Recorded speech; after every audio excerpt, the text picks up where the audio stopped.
there. And is the music going to play? So I embedded music.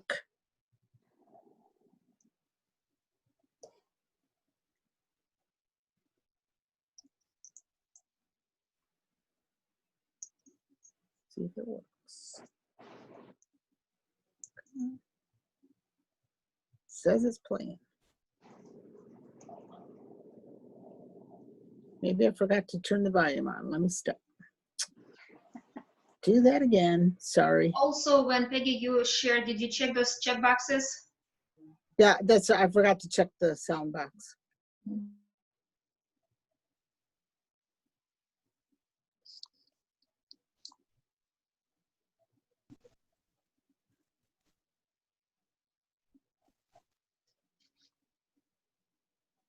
So is it going to play?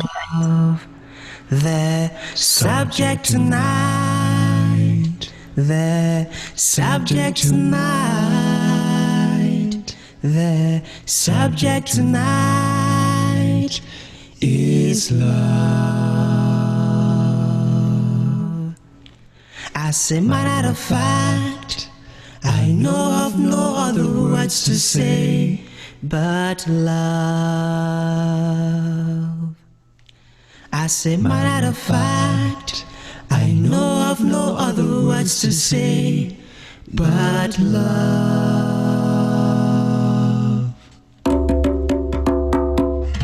Love is heaven's kindly light, vivifieth the human soul. Love is a light that guideth in darkness, uniteth God with man. Love is the most great law, love is the spirit of life. Unto the adorned body of mankind, establisher of true civilization, the shedder of imperishable glory upon every high aiming race and nation, upon every high aiming race and nation.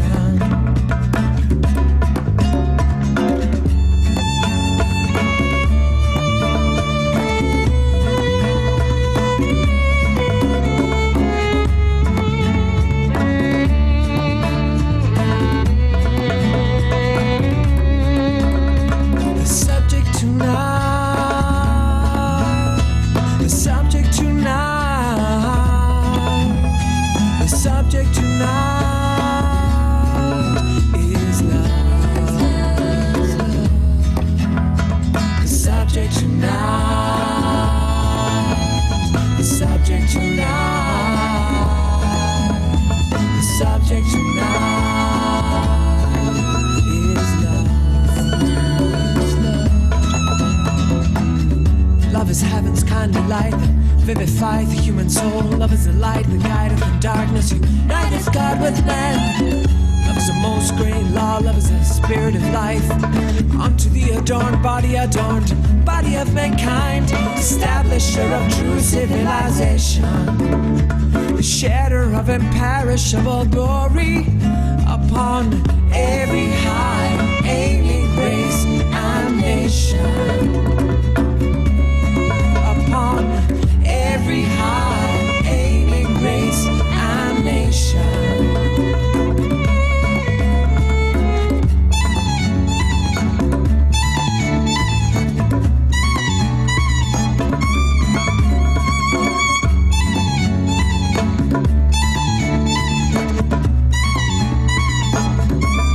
Upon every high aiming race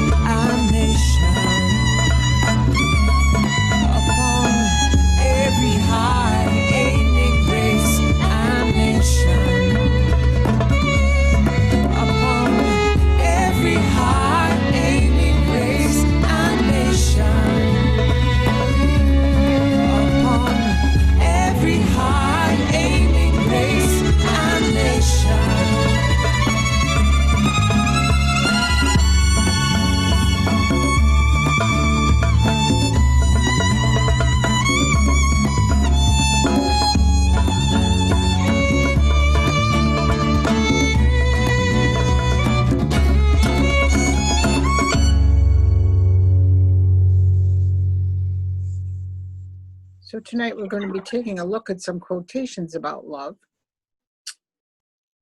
This quotation is from scripture and probably familiar to many of you. And what we're going to do is I'm going to ask for volunteers to read. The first time we read it, we're going to read it exactly the way it is on the screen. Would someone like to volunteer?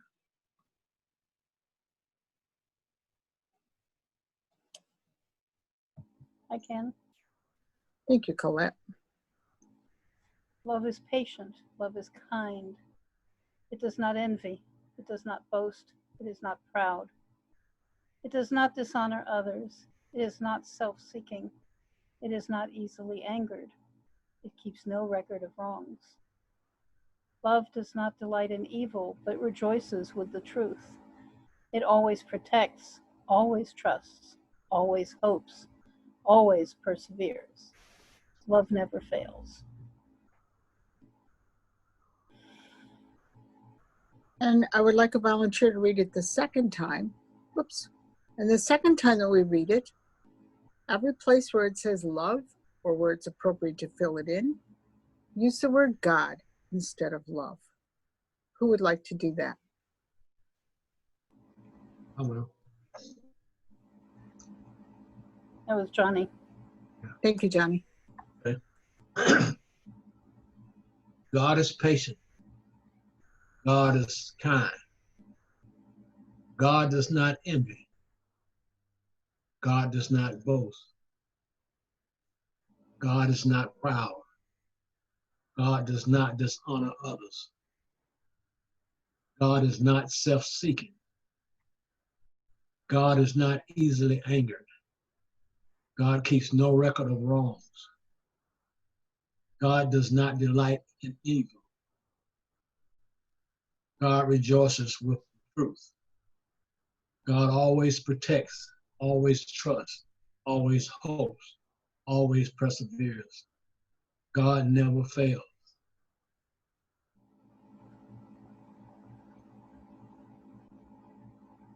Those are attributes of God, yes?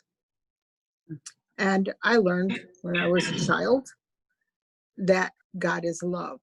So to me, I've always seen it as an equation. So anywhere you see the word God, you can substitute the word love. And when you see true love, you can substitute the word God.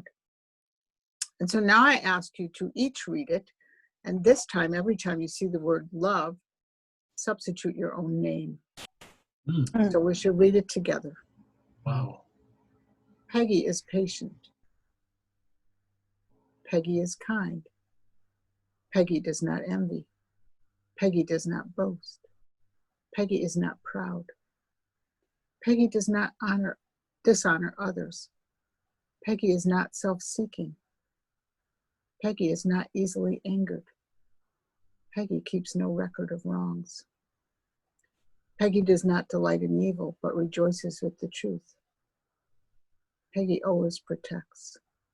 Peggy always trusts. Peggy always hopes. Peggy always perseveres.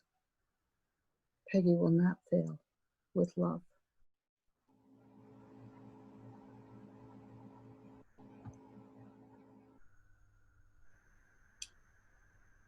That is what we should each be striving for.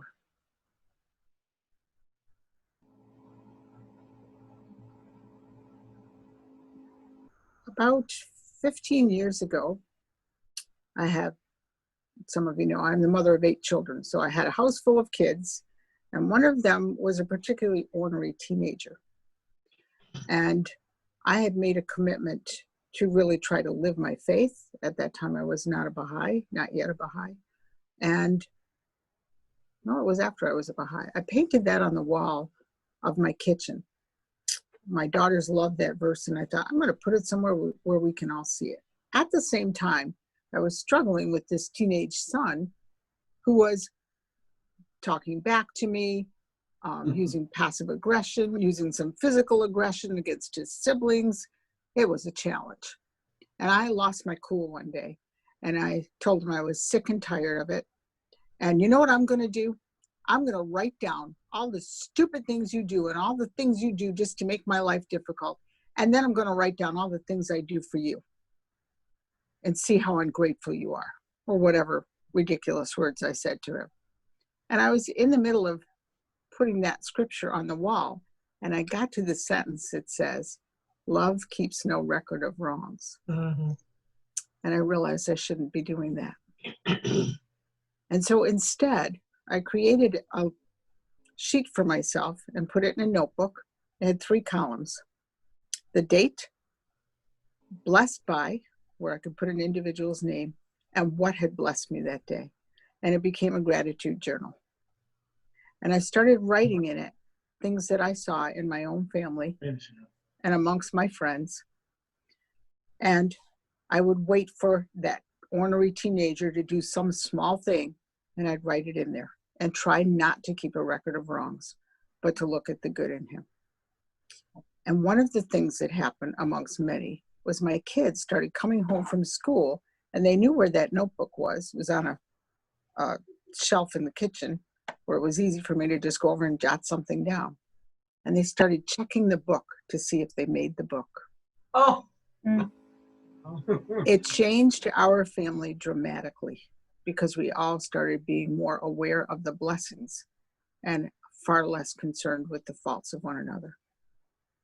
And so I've always loved this verse, and that just added so much more to it. So I encourage you to think about keeping a journal of your blessings. You'll recognize these, I'm sure. The golden rule is love, is it not? Mm-hmm. So why don't we each read one?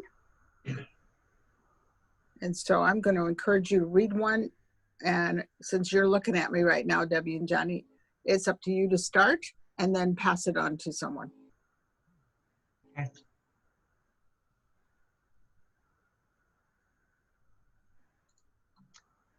What is hateful to you, do not do to your neighbor.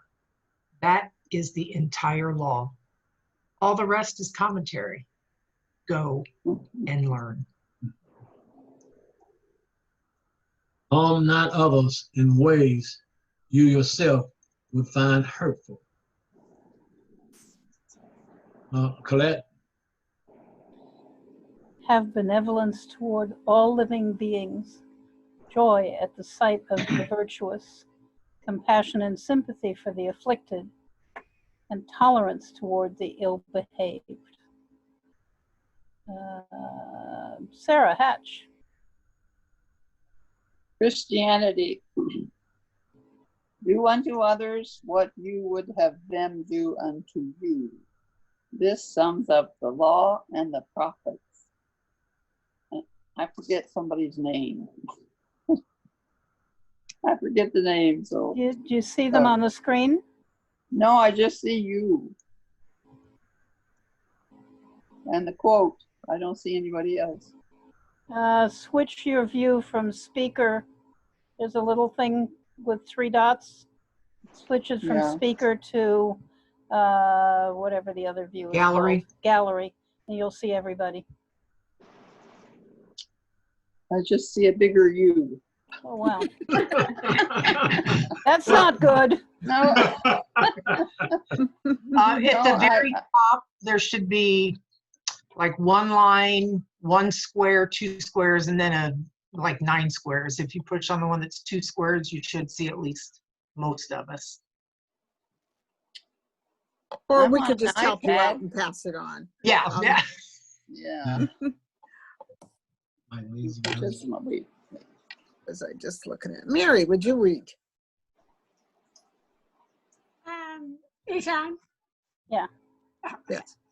Not one of you is a believer until he desired for his brother that what he desires for himself.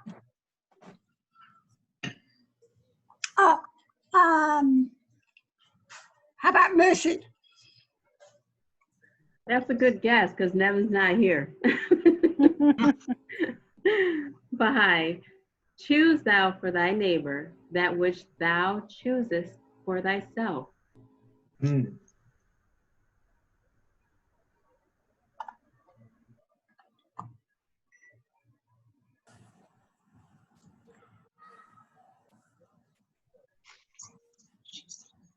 Mercy, can you pass it on? Oh, yes, I can.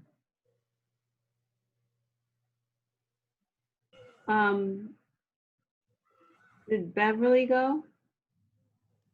Not yet. Beverly, would you like to go? Sure. What a power is love. The most wonderful, the greatest of all living powers. Love gives life to the lifeless.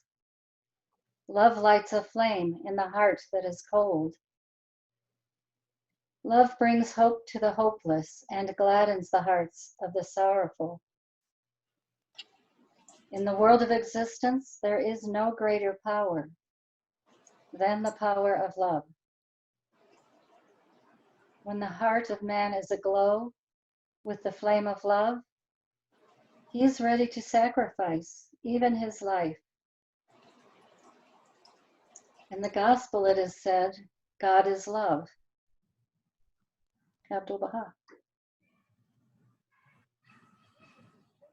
So in those quotations, we heard all of these definitions of love.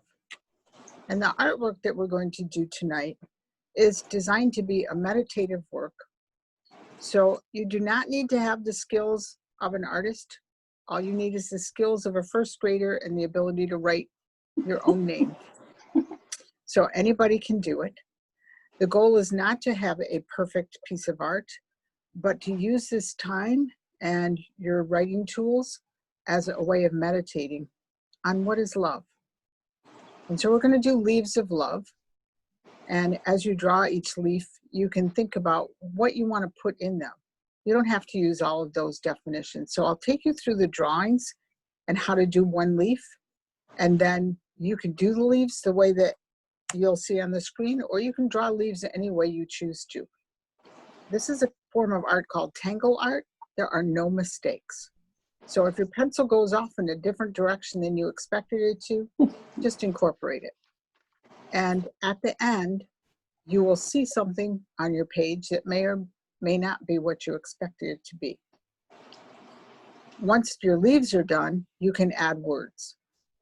So I've chose when I did mine to do small groups, like I did groups of 3, and I picked from different categories what went in that group of leaves. Again, you can do it any way you choose to. So what you need is a piece of paper. I recommend a 3.5-inch square of watercolor paper, but if you don't have that, use what you have. And a black pen and a pencil. So this is step 1.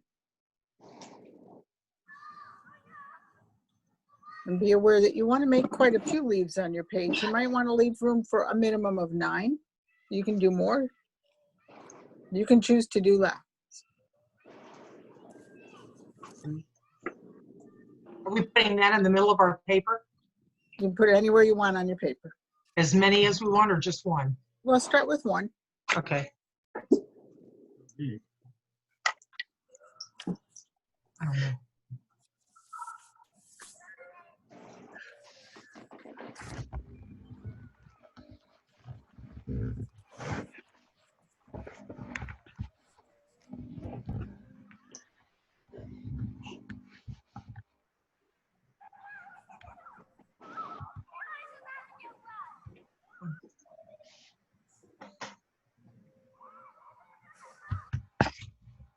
Because I drew mine.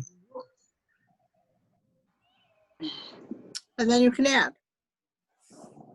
So it's the same drawing. You can put them in a cluster as they are here, or you can put them in different places on your paper. You can do several clusters. You can do just a few, whatever you'd like.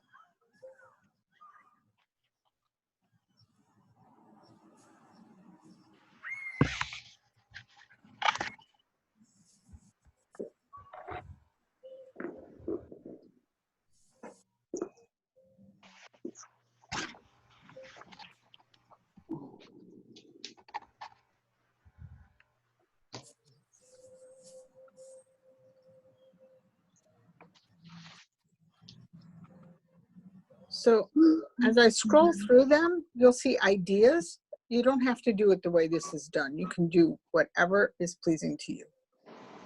So you can add more leaves outside the cluster, or you can do another cluster, or you can do scattered leaves. You can do different shapes of leaves.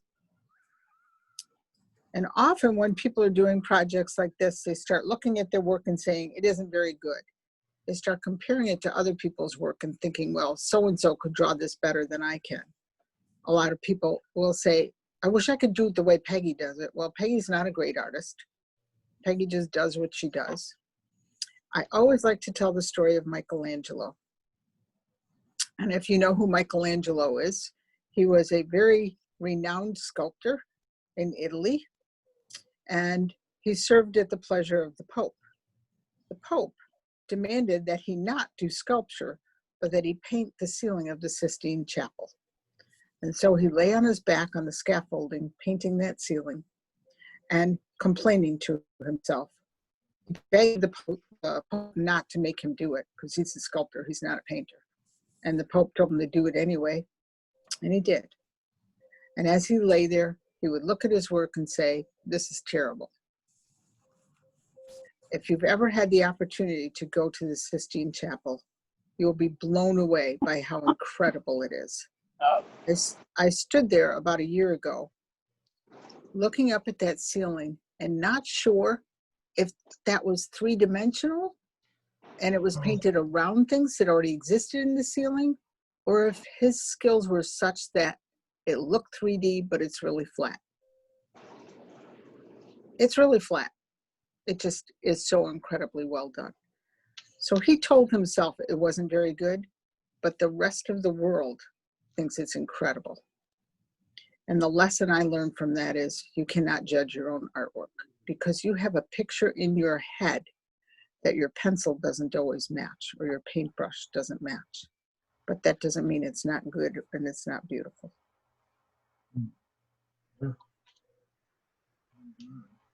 So you can continue adding leaves around, or you can continue scattering. And so you'll see what I started to do. I made my first one look like a heart, and I added a leaf. And then I started looking at the text and adding things from the text that I originally showed you. So I will go back to that slide so you can see what all of those words are and choose which ones you want to use in your work. Wow.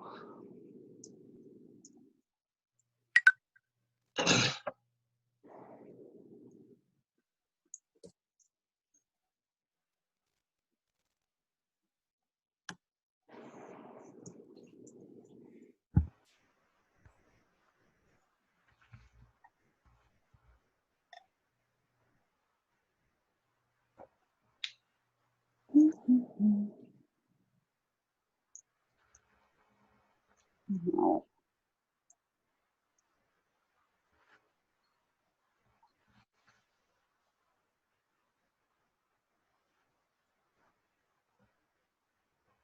So I chose to do meditative art on a regular basis, and I've done it in several book studies, depending on what the quote is that we're working with.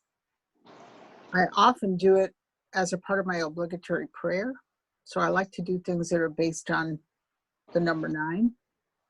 And sometimes I'll do it as I'm saying my Alawapas, and there'll be 95 little somethings in it. And I find it a very helpful way to stay focused on my prayer, to be more sincere in my prayer rather than letting my mind wander to all the distractions of the outside world.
One thing I forgot to mention is a lot of times when you're working on a small piece of paper, it's really helpful to turn the paper so that you're working in whatever direction you're in. And many artists find that it's easier to draw if you're pulling your pen towards yourself rather than pushing it away.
That's pink.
So it's very quiet. Would anyone like to start sharing what they're working on, what their reflection process is?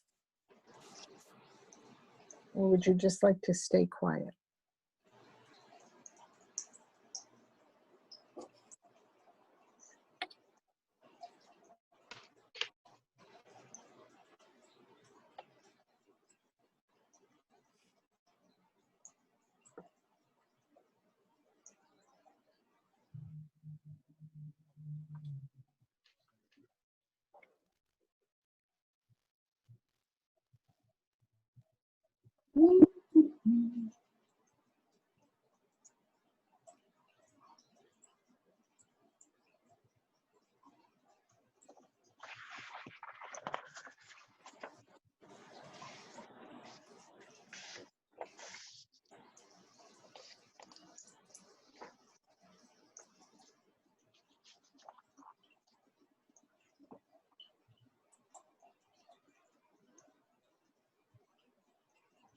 So I put up on the screen what I did, and I would love to see what you're working on.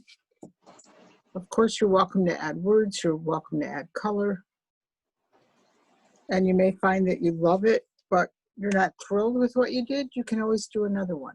Or you can look at it and say, that was a process I really enjoyed, but I'm not so happy with the product, so you don't need to keep it. Because it's not about what you complete, it's about the process. And so I always like to talk about the difference between product and process. If you're a commercial artist and you're doing something for a client and you have to sell a product, you have to really think about how you're going to make that product look great and how you're going to convince someone to purchase it.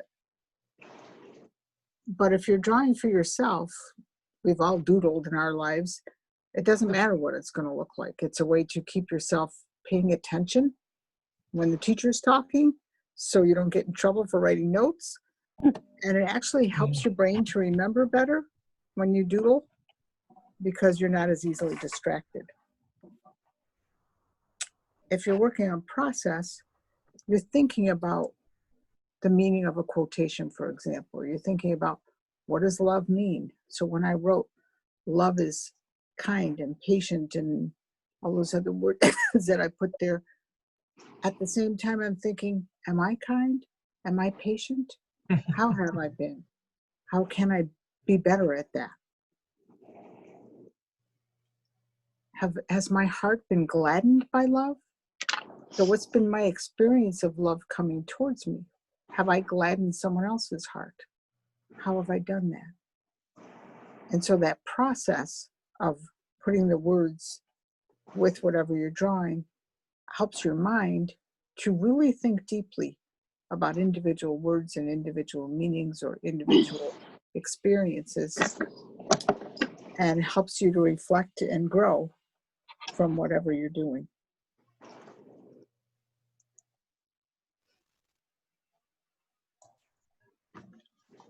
I really think that art is a way of knowing. It's not only just a way of expressing, but it's a way of knowing reality. Yes. And unfortunately, I don't seem to be able to get this to go on speaker view, so I can't see who just said that. That was Mary, right? So I encourage you, when you feel like your work is finished, to hold it up. And if you're talking while you're holding it up, most of you will be able to see it. So I'm going to scroll down a little bit on the slideshow so that you can see. I understand why that is. So you can see some of the inspiration. These are things other people did when I did this with a different group. So everyone's is going to be different and meaningful to you. And I also want to share with you where the inspiration comes from. And each person who shared theirs the day that we did it talked about it. Some decided at the end of it to spend a little time afterwards writing a poem to go along with it or adding to it in some other way. So this is examples of what some other people did. This is where it comes from. So if you see at the bottom of this page, it says patterncollections.com. There are lots of patterns available on that website. And so it shows you step by step how to do something. And it's pretty incredible how much an inexperienced person can do by using patterns as the basis for your doodling.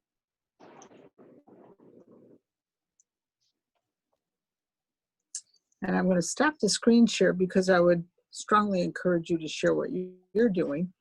And if you talk and hold it up to the camera, make sure you're not muted, and hold it up to the camera as you're talking, everyone should be able to see your work.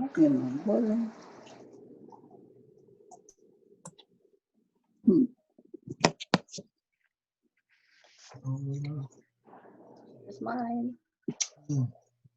Okay, can you tell us about it? Well, I just used random leaves, and I remembered that phrase that we used a couple years ago, starting with a single strand of love. Mm-hmm. And so I sort of sewed them all together with a single line. Yeah. Yeah. And what was the experience like for you?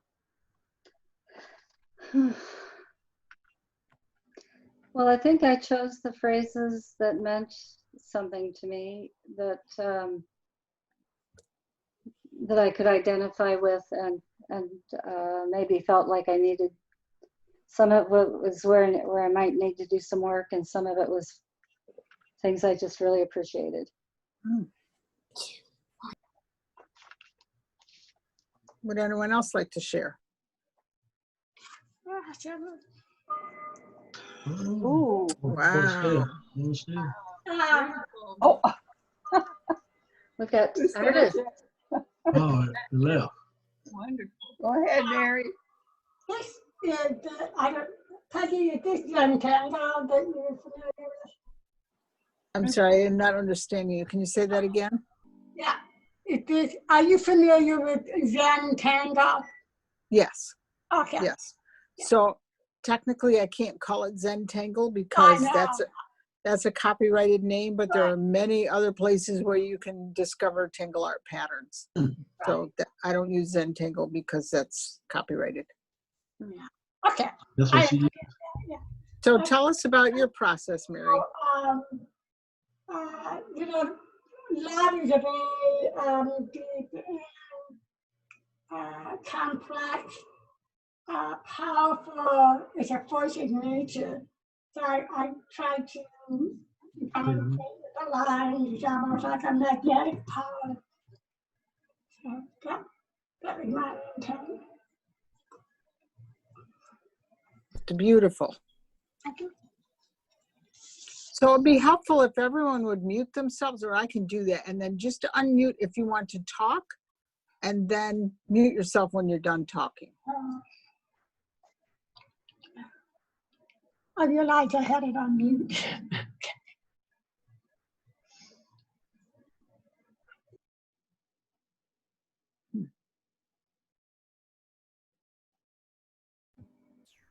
Beautiful, Sarah.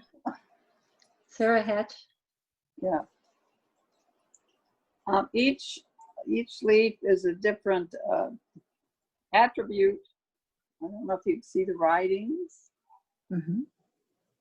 And I tried to fit all 9 on the page, but use up the space. And that some of the leaves blend into the other leaves because these attributes have to be used at the same time. I mean, we have to think of all of them basically. So that's, and I've tried to fit the letters to fit the leaves.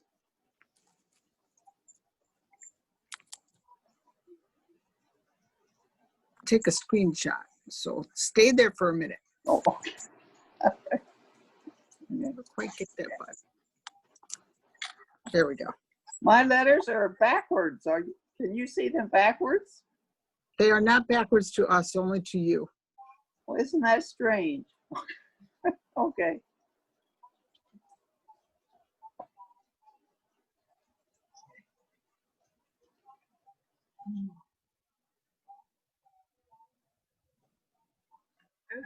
I can show it. I have a oh goodness, I don't know if you can see it all. It's supposed to be vertical, but it's a lot of leaves that became raindrops showering upon the earth, and I picked out some of the ones that were meaningful to me, one of which you just made meaningful, that love does not keep a record of wrongs. And so that was one. And I've recently noticed a quote that talks about how much love is the greatest power. I mean, there's no power except in the power of love. And so that one is really important to me also. Thank you. Anyway. Thank you.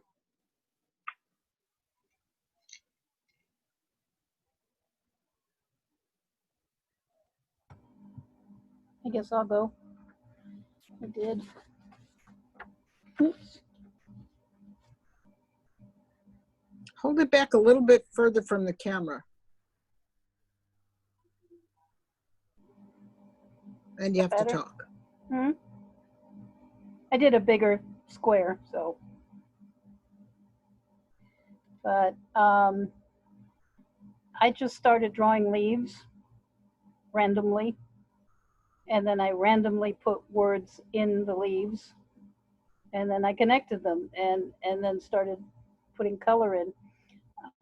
And I need to go back. I thought about it afterwards, and that I don't know why I put particular words in particular leaves or group them together. There was no thought to that, or at least not conscious thought. And I'm going to go back because I'm curious as to why I wrote what I did together and why I connected them in the way I did.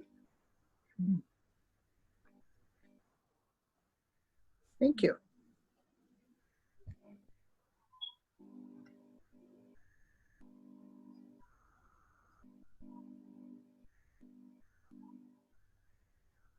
Okay, Johnny and Debbie, you're chuckling. What did you do? Yes, let's see it.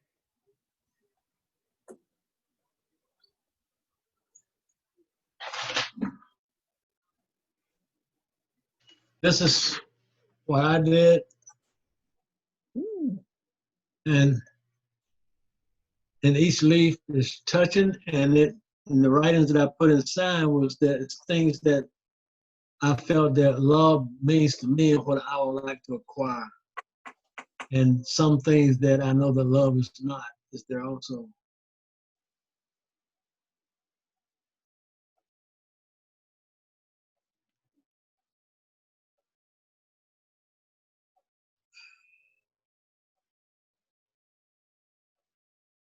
We're waiting on you, Debbie. I told you, I said, I don't want to show mine. Everybody else is so much better. She said there is no. Okay, here's mine. At the top, I did, because we talked about love and God being the same, so I put love and Are you God. And close then enough? they are the light that guideth. Okay, and then all these are the things that love is, and just the different colors. And then the yellow is like radiating the love. So more important than the picture itself is the process. So as you were working on it, how did you benefit from that process? For me, it was like I chose the things that love is, not things that love is not. And as I was writing each one, I thought, I need to be more like this. I need to be more patient. That's my big one. Need to be not as easily angry. Those are the things, as I thought of each one, it was things that I need to become more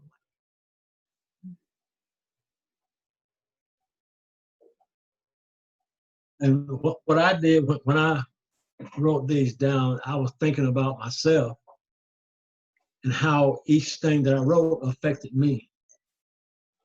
Whether I, am working towards that, is there anything that I'm doing that might cause that type of response from someone?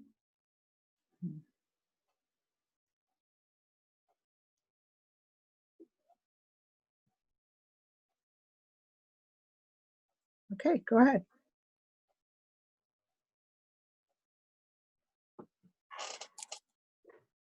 Who hasn't gone yet? Karen. Call her out. Mercy's about to show hers. Oh, Karen can go. No, you can go. Are you Persian? It's somewhere in there. So here's mine. I don't know if you can see it. It's a work in progress. But basically the middle says love. And whatever it touches, it influences it in some way. Good. And there are some that aren't really, ready. They're from real tiny ones that haven't been influenced or touched. This one, I started off, it said patience because there's a little bit of love going there along the way. Maybe that will spread. And this one's the gold one, as in like the best, but look how much love it possesses. That kind of thing.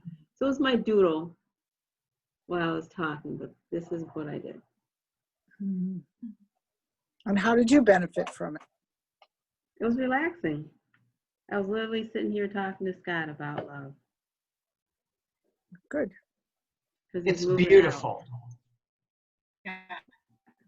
Moving out, so. Oh. Yeah.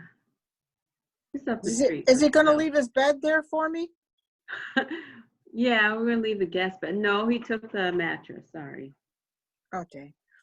I have an air mattress. It's okay. There's a mattress down here. But you actually have a room. That's the thing. I thought of something else about my creation. I'll put it up here.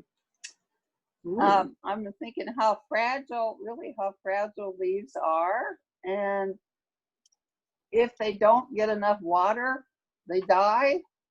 And I think to me, water is the same as prayer.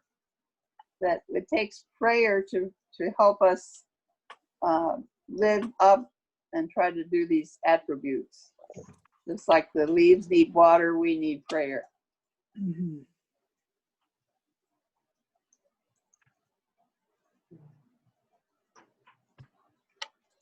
All right, Karen, you're on.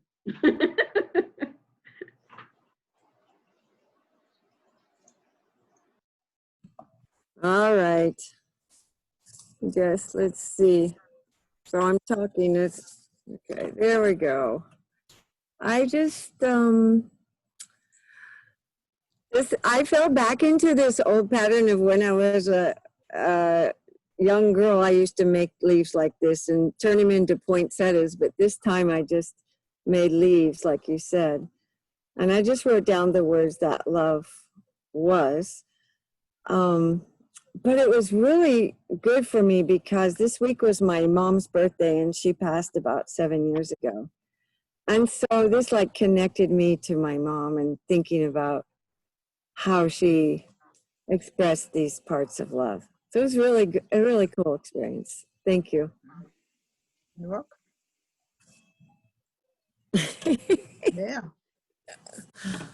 Now, I don't know if I can get a gallery view and see everybody at once. Yes. I want to try to do a screenshot of everyone. Let's see if I can.